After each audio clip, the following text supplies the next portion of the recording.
बेटा जरा मुझे तो बताओ कि आयशा को ये सब तुम कब बताने वाले थे? आज ही बताने वाला था, मगर मुझे लंदन जाना पड़ गया। मेरा वहाँ होना बहुत जरूरी है अम्मी। बेटा देखो, वो लड़की आयशा के घर पर है।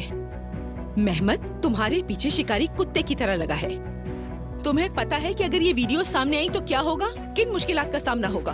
अभी थोड़ी देर पहले एलिफ यहाँ थी, वो अपनी और तुम्हारी यही वीडियो देख रही थी। अगर उसने ये वीडियो अपने पास ले ली या आयशा को दिखा दिया तो फिर क्या होगा?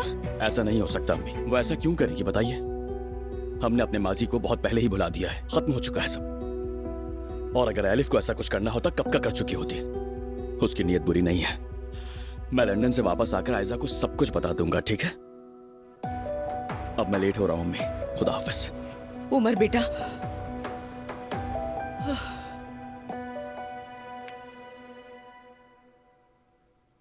मैं एलिफ पे कभी भरोसा नहीं करूंगी।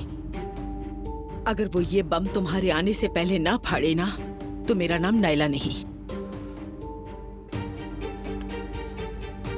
सफिया, सफिया फौरन आओ, हम जा रहे हैं।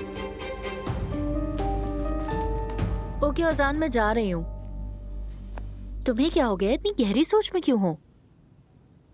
नहीं, बस कुछ नहीं सोच रहा।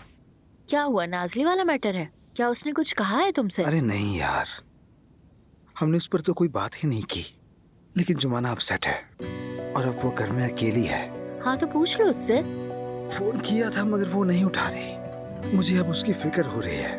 उसके मंगेतर को फिक्र करने दो भाई, तुम्हारा क्या काम है? ठीक कहा, मुझे क्या। हाँ तुम भी अब जाओ, देर ना हो जाए, ठीक है?